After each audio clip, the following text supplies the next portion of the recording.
Yeah, thanks again for a nice presentation. Thank you for very good inputs, and I couldn't agree more on the presentations you both have been given. I will start with a short summary about myself and open a discussion for us. So, already said, I've been managing global mobility teams, both in Latvia and in Netherlands. I know this number sounds really, really huge, like for 17 years, but this is how long the global mobility industry is present in Latvia. And right now we are working in 9 countries. And I'm one of the managers who are supervising my teams in the 9 countries. And I'm also a certified cross-cultural trainer. That's about me and my knowledge in global mobility. Very shortly about, next please, about tendencies. This is what, when we say, yeah, thank you. When we say cases, we mean the clients we are serving in our 9 countries, and you can see that it is growing. And I can tell not only in Latvia, but the countries and our partners all around the industry is booming. What it means that talents has been recruited. We call them expats. What it means, you're international professionals. Is it okay if I use this term also later on? So after COVID, it's really, really booming. Everyone is overwhelmed with the work and with the people moving to the different countries and relocating. So what I wanted to say, just to give a few numbers, if you look on this, shortly explain for those who you probably are not very familiar with immigration. I just picked the numbers which shows how many new temporary residence permits has been issued, and this is only related to employment, okay? So there are no other permits. With age, the second column is like highly skilled. The B, which means business or commercial activities, which are usually, if you are relocating your board members or top managers, that would be there. And R, it's just regular permits. What we can see, 2021 is just a half a year, okay? These are data available at the moment. What we can see that we are not that yet to the pre-COVID level, right? You can see the numbers like 4,000, 3,000 in a year 2018, 2019. So we really have a potential in employment immigration.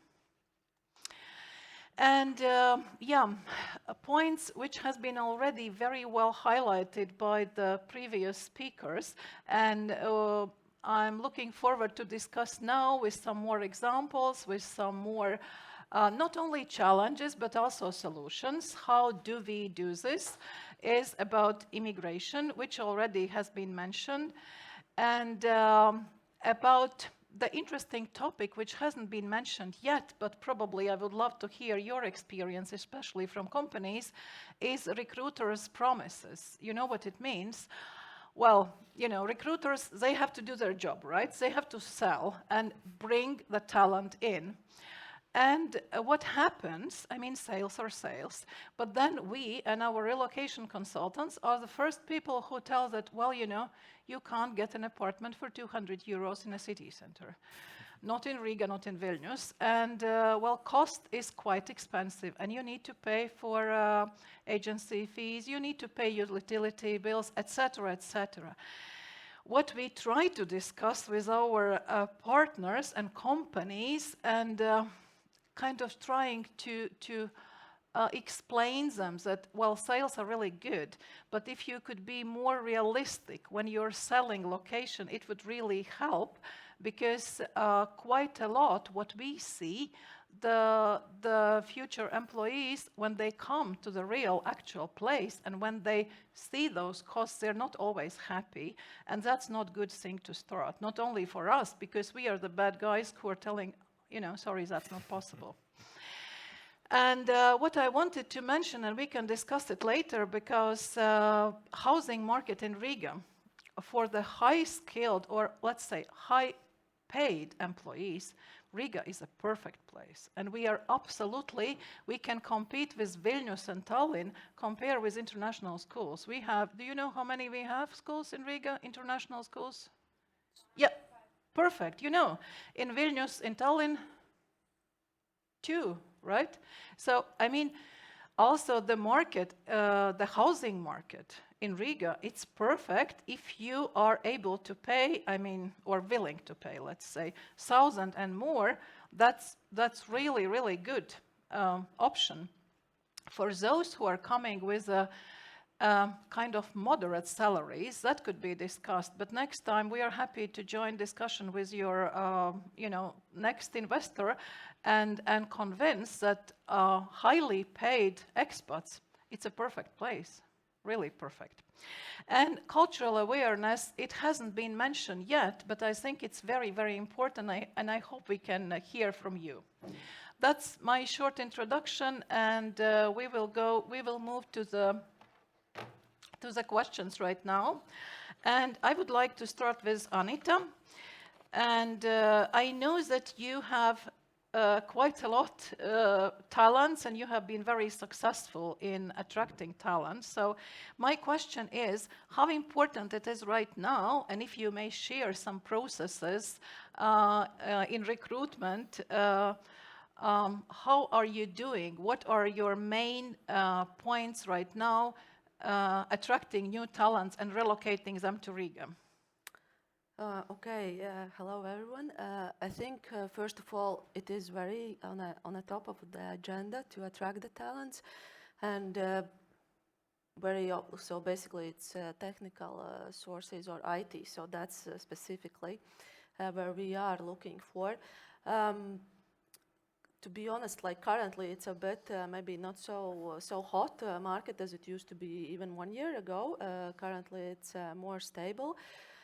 What are our approaches? So we try kind of how our team works. We take a look what's available in the markets, and if it's not, we try some new approaches. We had one quite exotic approach. We tried to look on Bangladesh for some sources and resources, but currently, to be honest, we have Ukrainians working as the outsource, and that's the majority of who we are recruiting from the technical, and then we have from Georgia and Poland. But it's more like individual. We don't have really we haven't found yet the really best approach to have it as the standard process, and that's because of the reasons actually you listed. Like it's not so easy at the end of the day when it comes to the really physical relocation. Thank you. Andres. Alexander. Sorry. Yeah, actually, I would say it's quite similar what Anita is saying. So it's not when we start looking for talents, we start on a local market. Definitely, we also use these hybrid models when we have outsource companies who support us, either we are in Ukraine or Belarus. But in fact, is about 10% of the people in that is already expats. So mostly coming from countries like Ukraine, Russia, Belarus, Uzbekistan, Kazakhstan. And definitely it depends on, we usually looking for IT stuff. So it's quite easy to find in these territories highly skilled personnel. But when it comes to, let's say, you're looking for marketing or you're looking for salespeople, then usually we look on this Eastern Europe part, like Slovakia, Czechia. So we are more, it depending on the region. So this is people with a more soft skilled oriented personalities or hard skills. So when we say hard skills persons, IT professionals, when it comes from Ukraine, Belarus, and also Azerbaijanis. So and we know Riga, so you don't need to to explain them. much where we're going to, so it's quite obvious. We're aware about Riga capabilities. We can use different languages. Not everyone speaks Russian, of course. Like Azerbaijanis, we come here, we use English mainly. So that's, yeah. But in fact, if you would need to increase our staff, let's say double the staff, then it's going to be quite a challenge, I would say. Yeah, thank you. And you already answered that kind of percentage you have, expats, international employees.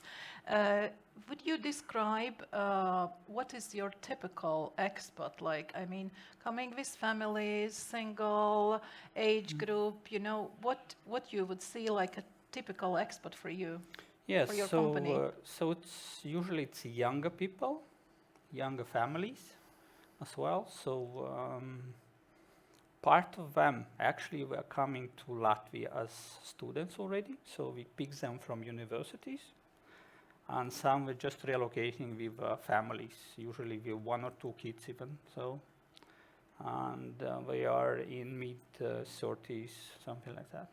Yeah, thank you. Anita, how it looks for you, if you may share? Yeah, it's single, very young, or 25, 30 maximum.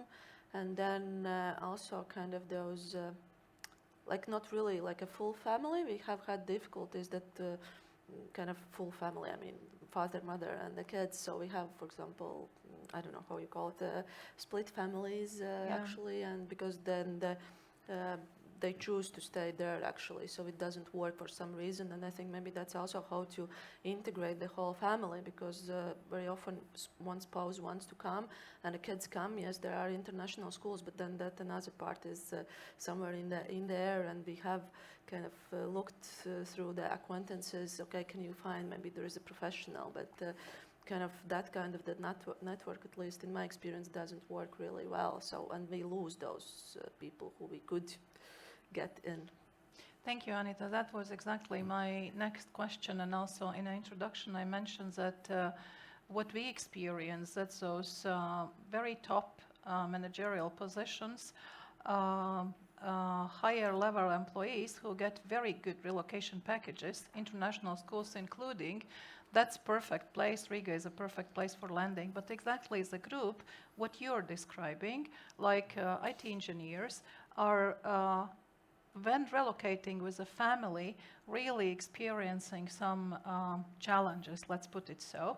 And maybe this is a question how you would see this question both to Anton and Fredis, you know, for this group of potential expats, how we could support better. By we, I meaning the service provider and of course municipality, creating more options for those families who are not, who can't afford international schools in Riga, but still want to move with their children. So probably we can start with you. Yeah, sure. Yes, schools, and I'll start with the schools because this was identified as a problem, and many investors and NGOs are coming to us to speak about that. And primarily, as you say, it's we have international schools, but probably, I'm not sure, it's probably around 15 to 20,000 probably a year right now, Yeah, right? right. So it's probably fine for C-level, but if it's a mid-level family and if you have multiple children, probably I would assume you can't afford that. So in short, I know there are 2 projects going on. One is we've been invited to be part of, and that's mostly driven by the Ministry of Education, is creation of, I'm not sure the right naming for that, but it's basically European school. It's a kind of unified standard everywhere in Europe, primarily focused on kids of European officials who are temporarily working in Riga, but obviously there's not enough of them, so that school potential would be open also to everyone else, and it will be English education, the same as everywhere in Europe. And the cost, I don't know the cost, but at this point, obviously, but they should be lower. I think that's the most realistic kind of midterm project that can improve that situation and give a bit of competition into that market. The second, we also been in talks with current operators, and we're I can't promise anything exactly there, but we're in discussion if there are some models that we can figure out where maybe city will give premises and operators would be okay, using them for free of charge or with some minimum cost, and that way drive the cost lower. So we're in discussion looking for the formats how city can support that, but that's obviously a challenge right now. Thank you. I think it's very important to hear that this is the question which you are looking at and addressing. Andres, may I ask you how, sorry, Alexander, Yeah. apologies. You will have a Fine, second yeah. name today. Yeah, Alexander, how your expats and families are coping with the schooling? I guess the kindergarten level is a bit easier, right? That's what true, you're that's experiencing, true. but schooling is a bit challenge. How do you solve this for your team? I would need to add, it's just about the talent mobility itself. So most of our, let's say, expats from Belarus, we don't move with families from the day one. So we usually, spending here in Riga office, let's say 90 or 100 days a year. But so as we allow this remote working, so we're quite mobile in this sense. So we still keep families until they are sure they can move their own, So it's not like we force them to move with the families initially. So, and this is the way of also for us, what we also, the specific challenges we face sometimes, especially from talent from third-party countries. We consider Riga like a stopover. So we basically, get me to EU and I will jump over, to Germany or the Netherlands. So it also, this is a way how to prevent it. Just keep one person, task him. If it's performing well, organize the rest, Yeah. Thank you. Antons, I don't know, maybe you would like to add I must admit your that experience. from the practical aspect, it's one of the complicated topics to when the relocation occurs with the family members. Mm-hmm. Of course, mostly it depends on the country of the origin of the expat. And as far as I know, there are certain foreign schools established in Riga, for example, Ukrainian school or Polish school. So if we have a specific talent which is arriving from the particular country, of course, his kids can be onboarded into the particular schools. But of course, it's quite challenging because we have a few of such schools.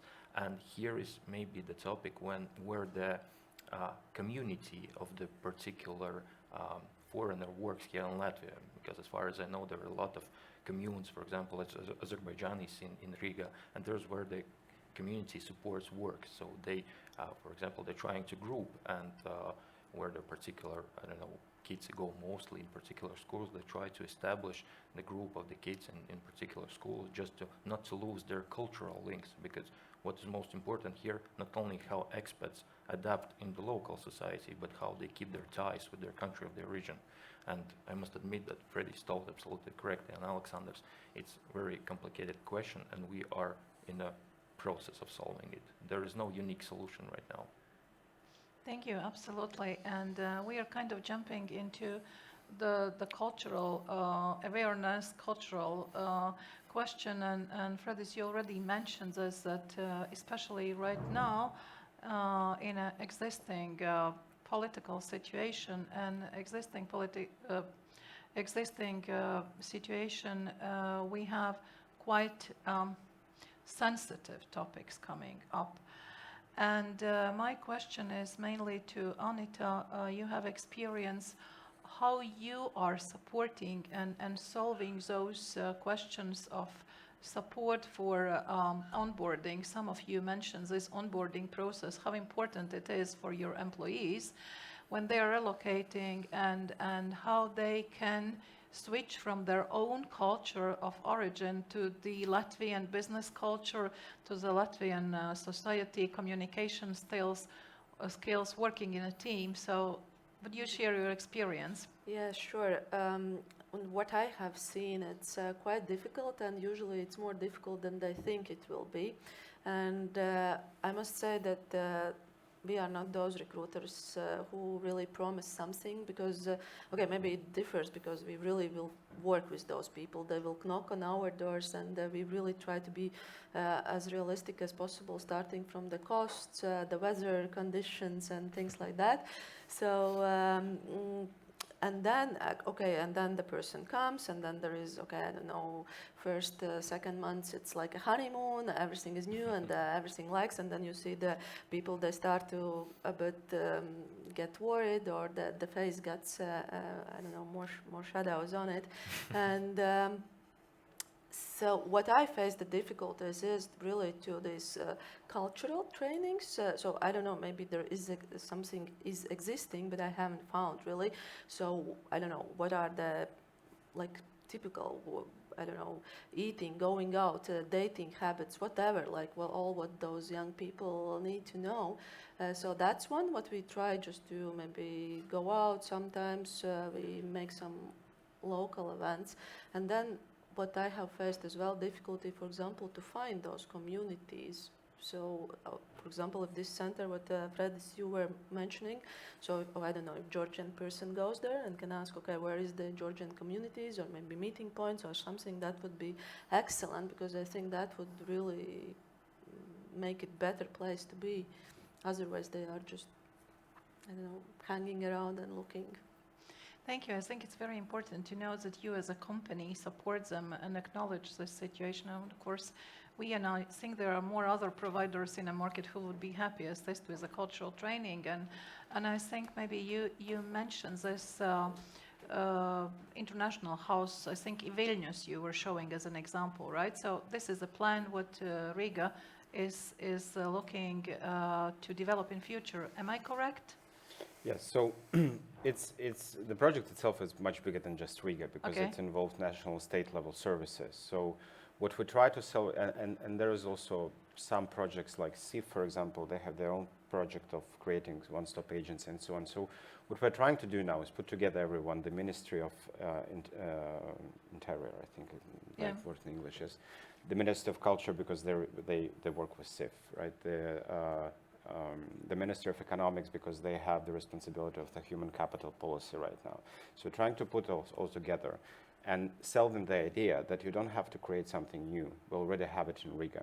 It was focused on working with Ukrainian refugees. We have a working model, but we need to keep it going after hopefully sooner than later, the crisis of Ukrainian refugees will end and the war will end. And then we don't close this center. We actually use it for future needs and other needs, but it's already working model. So, but it's still it's not even in design phase right now. It's kind of, all different conversations with different stakeholders to make sure that everyone is on board with this idea. But yes, it would be in one place where you get everything you need to be successful here. Thank you. And Alexandros, maybe you would like to comment. How do you support your expats with this new culture, new communication, onboarding, assisting? So to be honest, I'm not an HR person, so but on my day-to-day activities, the only what I do actually to motivate the people, to give them the nice tasks to do, and that's it, right? So if the people have a nice task to do, they like the job, so they do, the rest gonna follow.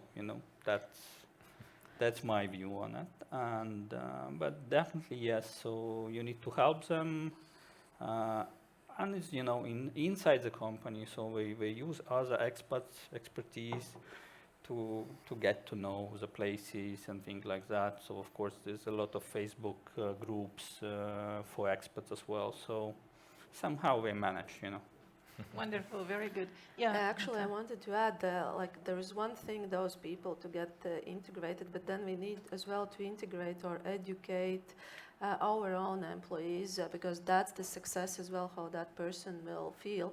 And what I have observed as well, so sometimes they are hesitating to approach or to go. Okay, some are more outgoing, some are not, but so that's as well what we have maybe noticed. And actually I have been thinking about, even if it wouldn't be, because currently this immigration or expats is kind of as the campaign, but if that would be as the process, so there is how the manager works with the expat, giving the interesting tasks, yes, one thing, but the culture, habit, changes, how to work inside the company, inside the group. So needs to be a lot of those supportive we think they are soft things, but the devil is in the details, and that's what we want them to stay, not to be this bridge and jump away. Yeah, thank you. I think, Anita, this is really, really important. And we also experience that working with a multinational team, there are so many, communication styles. And both in-house and in remote working, those communication styles really matters. And if you want your team to be successful and happy, it's much better to give them tools and understanding and explanation. This is how we do, this is how we don't do. And as we are in this cultural awareness topic right now, sometimes we do experience that also from a public and society. Not everyone, not all the agencies like real estate agencies or landlords, they are not always supportive, And this is something for us as a community. It's also important to learn. And you can train your employees. We train our employees, but then we go out, and then real estate agent is just saying, "Blunt, because you come from country X, nobody." This owner doesn't want to let you in, okay? And what you do then, because that's a way how the reaction is sometimes really negative. So there is also broader meaning. But what we can do in our companies and what you do in your companies, I think is very important to support and explain that there are different communication styles as a minimum, right? How many, if I may ask, I think I read in your webpage, but how many nationalities you are having right now? It was it's changing What about? About 5 to 7 approximately. Yeah. Quite a lot. So you have a lot of experience. Do you remember, or if you are okay to share, some positive or maybe not that positive challenge with the communication, just because of different backgrounds of communication styles, understanding about trust, time, or deadlines, like? To be honest, not such negative examples don't come in my mind. Very good. Share positive. I mean, those people there, you're always very interested to join and to be part of the team and bring their, national foods or things like that. So really to share their culture, and so that's from the expat side. I don't see actually the problem. They are willing to take this extra step, but then what they see, what they receive, and as you mentioned, so that's what we face. There isn't really, I think, some don't, what's that, like that you kind of get, oh wow, no, that hasn't happened. But just one thing maybe, but that's not internal. You mentioned about the society. I think really society, I don't know, the PMLP or something, you go there, you don't feel like I'm the customer, like why you came here. So you don't feel welcomed. And as soon as we go out from those doors, like our building doors, you really don't feel really welcome. So job to be done. It's actually true. We run a survey, a small survey among foreigners that work in Riga, but also diaspora who return to Riga. But we focused, it's a small sample size because we focus just on highly skilled talent here, not diaspora workers in general. And in bottom 3, it's inclusion and of different cultures, minorities, everything, etc. Right? So it's bottom 3 for both highly skilled foreigners, but also diaspora, which was interesting to me, because I didn't think that Latvians who come back to Latvia would add inclusion as in bottom thing, But we discussed this. It's most probably coming out of that they actually leave in London, in Berlin, in New York, wherever. So they see how things should be, and then when they come back, they start noticing these things. Maybe we as Latvians living here, we don't really notice, we don't really face them, what foreigners do face here. But it is a challenge. And it is a challenge what you mentioned also about housing, that we also saw that problem that for some foreigners, especially if they have different skin color, locals don't want to rent the apartment. But I think that problem would be solved now because of the rental law, and there is a lot of development happening on the market with basically developers are building rental houses. So this is going to be in a formal market, not a SSL, peer-to-peer market. So that's going to be changed. I think that's very good promise for the companies and your future employees, because this is indeed a challenge, and we try to help our clients as much as we can, but it's kind of really not easy thing to do.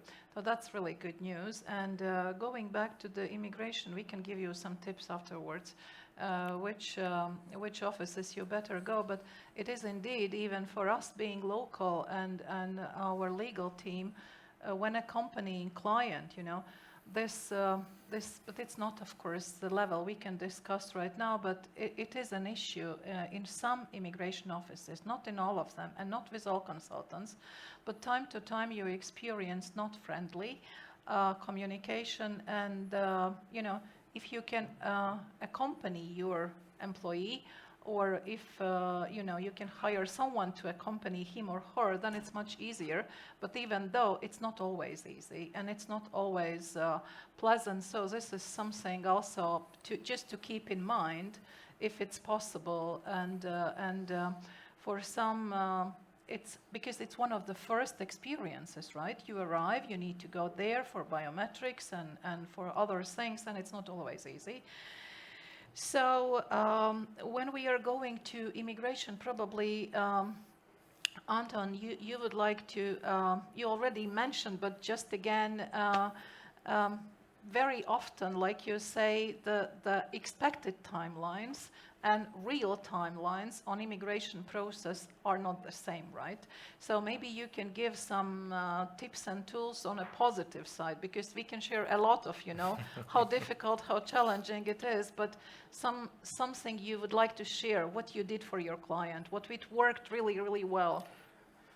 Yes, thank you for your question. As I mentioned during my presentation, of course, the cornerstone is a strong planning. And always when planning and scheduling the relocation process, it's very important to give optimistic timelines. Having an experience in the field, of course, you understand which are the weak points, which are the most time-consuming moments.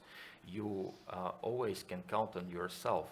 You, for example, can promise that you might prepare all the document package within 2 hours or 2 days. It's okay, but you cannot predict, for example, what will happen with the diplomatic post-delivery from a certain jurisdiction, because it's always a subject of planning from the embassy side. It's always cannot be predicted. But of course, during the working in the field, you understand that, for example, from certain jurisdiction, diplomatic post arrives within 2 weeks or 2 days. You can schedule that. But always it's important, based on your previous experience, just to give an estimation where those weak points might take the most time consuming. So it's always important not to count the exact days, for example, which are taken for the document consideration from the immigration authorities. You can always add extra days, because their lines are dramatic right now, and all the divisions are extremely busy. So always, to be honest, our estimations which we give to our clients, they are fulfilled, because our expectations to the terms and realistic terms, they always are, most times they are met. So it's, as I mentioned in the very beginning, the planning, of course, is the cornerstone of everything. Okay, wonderful. And some tricks and tips, what do you do now with those queues? When do you start? Yeah. What time in the morning do you start standing there? It's always, actually, as it is now, when we are starting the relocation process, actually we are starting applying for alliance for a future period. For example, if we know that we have onboarding our expat for a certain position at a certain company, we actually schedule estimated date when he could arrive with a positive decision and ready visa, and we like plan approximate dates when we can schedule an appointment at a certain division. So advanced planning. So that's my hint number one. Perfect. But you know that nowadays you can't book appointment at in Riga, so you have to travel around. Yeah. It's the second thing, because actually I'm actually traveling Latvia a lot. Okay, good. I've been to such a cities I would never imagine. Good. So very good.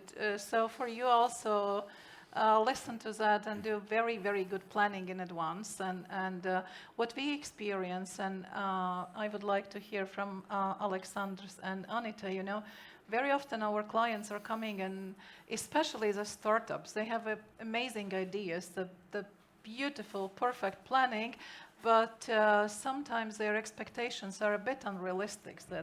Because you know they need that talent like next week or next month, and it was quite okay before, let's say a year ago. You know, you could perform miracles.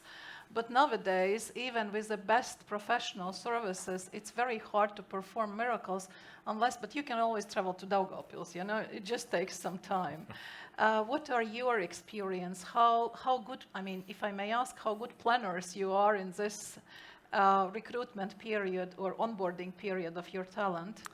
Yes, I think we are not good planners, to be honest, but we plan, but then the life happens.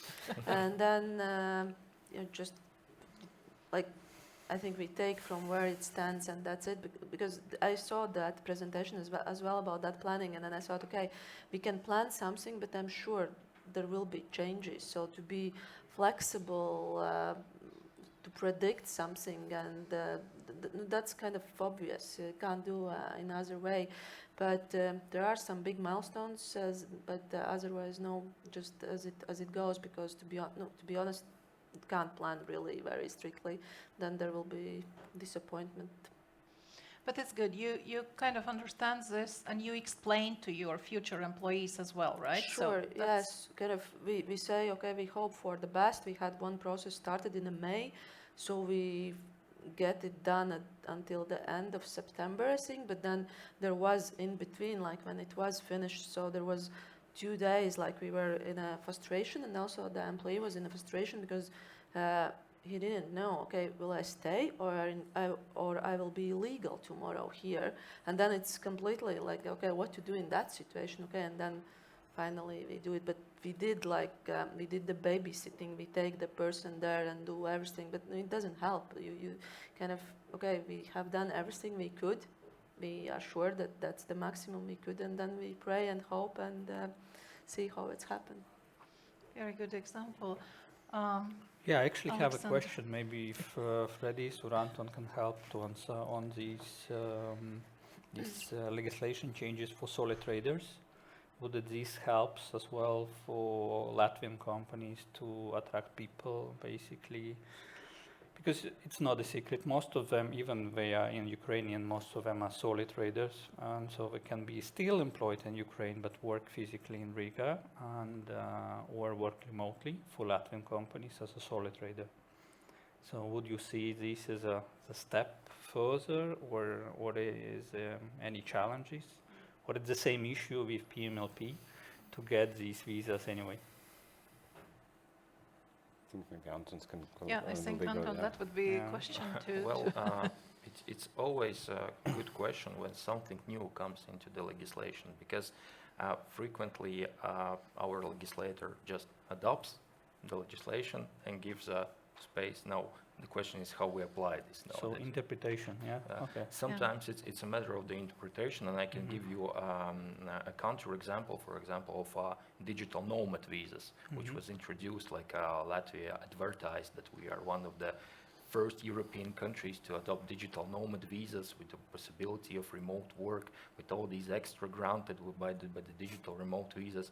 But starting analyzing the subject, how to apply, where to apply, how to start the process, all these practical things popping up and clients requesting the information, and you know that you are somewhere in the free flow, understanding that this is the matter, how the practice will be developed. And this morning Kivita came up to me and told me about the amendments in the visa regulations, which actually back from the actually last year, somewhere July, it was sorted out only at the moment, how the digital nomad visa application process started and to be regulated. So sometimes amendments are in the process of like a free flight, and only after, within a process of the applying process of them, a lot of numerous mistakes, legislator corrects its own mistakes. So I guess it's a matter of how it will be developed, applied in the practice, and afterwards it will be regulated precisely more.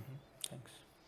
Yeah, thank you. I think it's a very good comment, and also for you, the questions we were discussing, these are new legislations on the visa processes just accepted, I think 7th in February, right? Yeah. And but that's maybe more deep question for those who are interested in immigration processes, and we are also evaluating because the name is atvieglojums, like the idea is to make the process easier. But we are not that sure, again, like Antons explained, how it would actually work. What I want to share as a good and again as a positive solution is that you can discuss with immigration offices, and you can discuss on interpretation, because there is European regulations, there is a local regulations, and there is always a place how do you interpret. And we have been successful in some cases when we insisted that our understanding of the European law is correct, and we kind of got the solution we wanted. So there are possibilities, but sometimes it really takes effort and time. Maybe a slight comment here to follow up the topic. So it's always a matter of because oftenly in those relocation processes, you are pursuing the result. And oftenly the communication with the migration office, it's like non-binding opinion from their side. For example, if you call them or write a regular email, you just receive a reply in a generic form, like in the article that you can follow this, and yeah, just you can do that, but it's not a binding. And always, if you, for example, follow their advice, you might get into the problems, because it's always, because you correctly say, the matter of the interpretation. And if you are result orientated, so it means that it's not always time and place to argue with them. You're trying to get the solution as quick as possible, and always it's a client's expectation to onboard the specialist as much in shorter terms as possible. So always it's always a flexibility. Always, maybe sometimes when we feel that our argumentation of the migration office might be misleading, but we do not place space and time to argue with them. Maybe sometimes it's easier just to follow their understanding, and only after that, in some letters, opinions, just to express maybe how it should be done correctly. It's the approach often we are pursuing in this topic. Thank you. It's a very good comment, and just for you as well,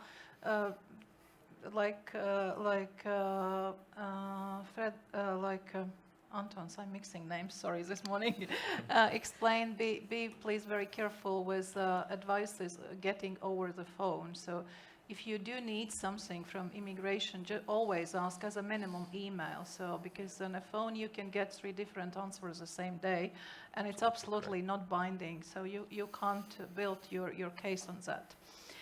And we will have also the space for a question. So I hope you are preparing already good questions for our panelists. I have some more on my list, and we just heard from Riga Investment and Tourism Agency, this new portal Work in Riga. I know it's very recent, but do you have some good feedback or results or something to share with us? How is it working? Yes, it's obviously too early to evaluate the results, but the feedback, of course, I think the first reaction was very good, because I saw some also private emails coming from different NGOs or messages in WhatsApp that finally we have something. That's great. So I think that's a good first reaction of the company organizations for sure. But yeah, we were looking. Before creating it, we're in discussion with cities around this region just to see what their experience is. It's interesting, I think, the best way how Lithuanians are working with this. They also have Work in Lithuania portal. It's a national level portal. And they actually integrated the CV database within the portal. So, but they have around 8 people working within this organization on that portal, just the portal.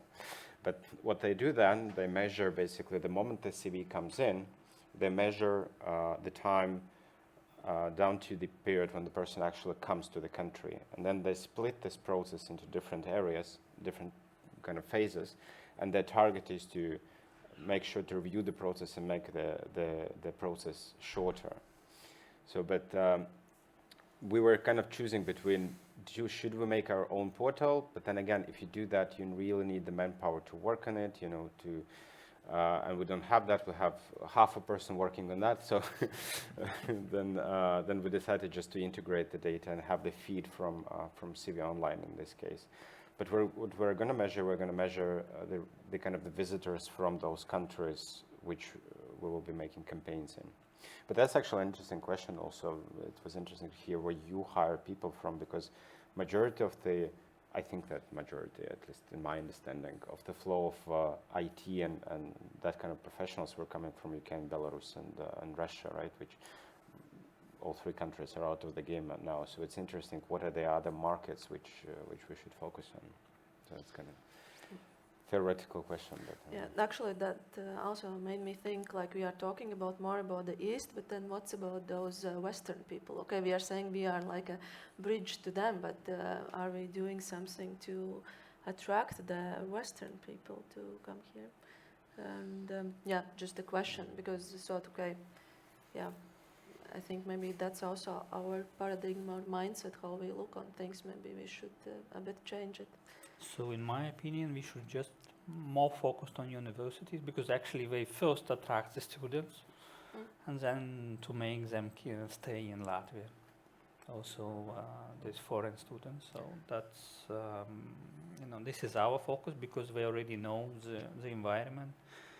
Most of them already know the language, so that really helps a lot. But yeah, it's I would say it's very important to make this process very shorter, because what we compete with other countries, so basically other companies in other countries. So because these talents are not just sitting and waiting, they are also being interviewed by other companies and offers. So you can lose them very easily. You know? So even to, let's say, we can move to Vilnius or Tallinn or Berlin. You know, so it's really important to make this process as easiest as possible. You know, even if it's you know, of course we would need to use a consultancy and things like that, but to put specific pressures on our government authorities to you know, to open up a bit of doors. Let's put it that way. Thank you. I think it's a very good comment and also strategy. So to focus on students, international students there. So I will give you final comments, and then we will be open for questions. So maybe Alexander, you can add, or you want to add something to what has been already said about, we kind of jumped through recruitment, general situation, cultural awareness, little bit relocation, little bit immigration. So Yeah. if there is something you would like to add, kind of concluding your comments. So, okay, saying that, so we are not, how to say, as a companies here in Latvia, we're also quite flexible. So we can open an office in Vilnius or Tallinn, you know.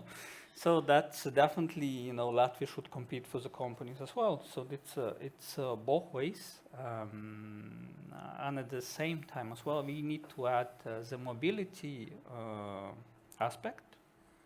So I would be really open, you know, to have most of employees to work remotely. You know, it's still fine. We can live in any country. Like some people are living in Thailand, but still working. So here, so that could be the case as well.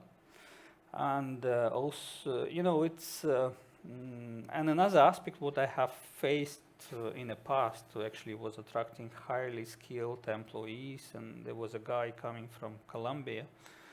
And the aspect why he didn't join us, because he looked on the pension. And so there was So he will not get the pension from the salary he been getting in Latvia. So when he backs to Colombia, for instance, right? So these aspects as well has to be taken in consideration. Not all of them are going to spend all their lives in the European Union, right? So they may go back. Yeah. So that's my 5 penny. Thank you. Thank you. Yeah, Antons, Yes, thank you. To sum up today's discussion, of course, the talent mobility in the 21st century is extremely important for companies to drive, pursue, and achieve their business goals and development aims. And it's really important to establish a solid understanding within the company what for you need these talents, what are the onboarding processes, and whether you can achieve the onboarding procedure by yourselves and you need external advisors. Because if you can do it by yourselves, it's good from the perspective of the timing, budgeting, another lot of things. But if you attract external service advisors, of course, it's crucial to establish long-term cooperation on mutually beneficial conditions. So, but as I mentioned during my presentation, the change of the archetype of the employment, we must take into account that employees are one who are looking for the employers, not the employers now selecting the employees. Right. Thank you. Thank you so much. Anita? I have, I think, more questions than answers or some conclusion. It's more like ... But I'm just really thinking about, still about Fredis' presentation and this example A, where we lost this opportunity for this 50 people you said, but whose salary above 5K gross, and I'm just thinking like what we need to do to win such kind of the things, and yeah, I'm asking myself this question: what I as the HR, we as the company, we as the society, because I think the future is there, and probably they are not the students we need. So I think maybe we need to a bit step back. One is the cost and the cheap thing, so that's the solution for today. But then to think really strategically that this is the place where people want to relocate to get old and to be here, and so that's my question. Just I will leave thoughtful. Thank you. I think the sharing right questions is really, really very important. So it is, and also the final comments from you. I wanted to mention that we are using this, or we are recommending to use this relocation guide. So on Investment and Tourism Agency, there are a lot of interesting and useful information for your teams, for your international teams as well. Yes, that was a compliment. Also what to do in our city, so some Okay. tourists around. But the essence of my job, I now kind of have the chance to sit on two chairs in a way. I can sit here where we're all on board, right? We're all agree. We don't have any conflict among ourselves in that sense. And it's always nice, of course, to have this kind of discussions. But the problem is that I also sometimes sit, in different minister work groups and so on. And trust me, it's a completely different reality. And I think the challenge here is now, how can this both worlds, how can we meet each other and convince each other? That's, for me, it's the biggest challenge, because I realize that here for me it's easy to give a presentation, because I say a sentence and I see that people understand what I meant by it, because they have experience, they have global view, they work in international companies, etc. I wouldn't be able to give this presentation in the ministry, most probably, because I would need to form it completely different, because the level of the world that people live in is different, right? So the biggest challenge is how do we connect this? And again, this is a question to the universe, probably. I don't have an answer in that. But in more practical matters, I think from my agency perspective, it's very important to focus on something very specific and very niche and very kind of low-hanging fruits. Because as I said, the human capital is a broad question. That's why, for me personally, I don't want to speak about higher education or demographics or whatever. It's there are enough people speaking about that, and I think that's the easier topic to drive through, in a way, the easier. But migration and kind of short-term steps which needs to be taken, I think this is the most critical right now. Thank you. It's the same very valuable comment, and I'm looking, about that comment. I think this is something the association could think and do, because this is indeed the purpose, you know. We are gathering understanding and experience and questions, and then there are channels and tools how you reach out to the government institutions. And now we are open for questions. I hope you have prepared some. Oh, sorry. Yes, well, while the audience is preparing questions, hopefully, really thank you guys for a very fruitful discussion and questions to the universe. We will try to figure out how to channel them down to the government. You'll be part of that universe.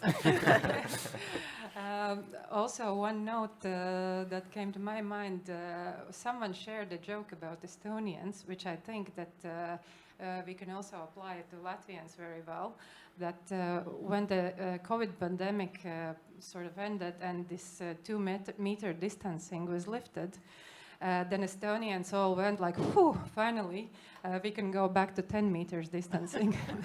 That is one thing that we must remember about us being from this Nordic country. That is one part of the culture. So those of you who are coming from abroad, don't be scared by that. Actually, we have big heart, and I hope that we are fast learners also to make you feel more welcome. But yes, on that note, please raise your hand if someone has a question in the audience. Hello. So, yeah, my question is, if we are speaking about the fintech in Latvia, so is Latvia a good place to launch a fintech here in terms of talent? So, who can comment? Maybe you can say, do you want a specific person to answer? Or No, it's the question to all. Who can comment?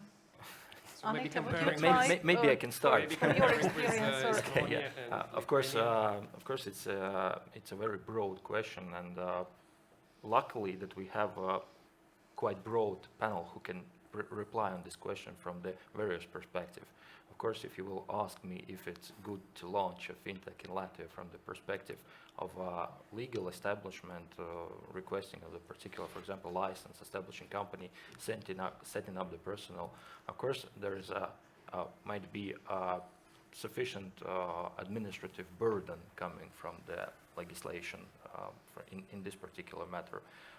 But what I foresee that there are initiatives coming from the various associations or lobbyists which are trying to set up Latvia as the new country which will be producing the unicorns. And so luckily, if we address the universe with such question, I would rather assume that Latvia would work in the direction of easiness of the regulations from the legislative side. Thank you. Anita, would you like to comment on this? I From your think I can't experience. really comment Okay. from the investment side, but from the people and the availability and experience. So I think almost every second has worked in a fintech, or they know how the things should be. So from that perspective, I think you can get a lot of opinions, but then to do that, it depends what kind of and on the details. Something you want to comment? Actually, yeah, I don't see any issue to start the fintech in Latvia, especially technological company which serves the fintech, let's put it that way. We should not forget other countries have absolutely the same issue. So I can add from immigration point. If you're planning to attract the employees, so Latvia immigration system is still, despite we are kind of, complaining, but it's compared with Lithuania and Estonia are still very good.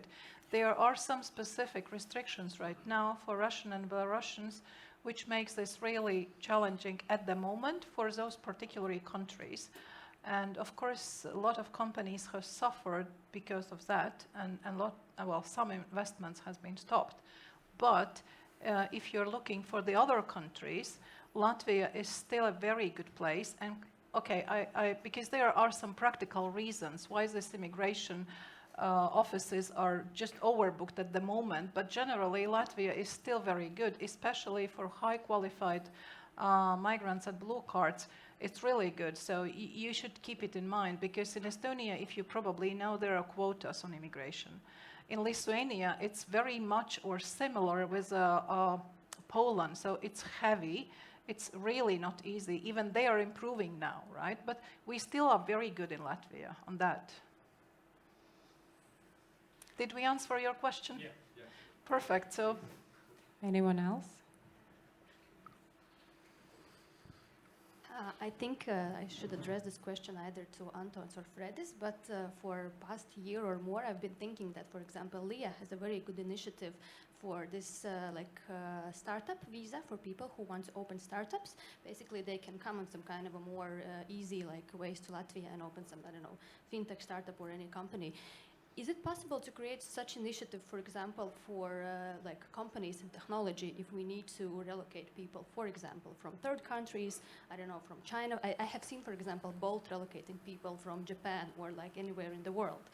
Is it possible to create some kind of, I don't know, so you have your, I don't know, investment opportunities, and the company comes, you say that, okay, we need 50 people in IA, and then you go to the government and somehow I don't know, agree on some kind of a visa that people can submit documents in a more easy way.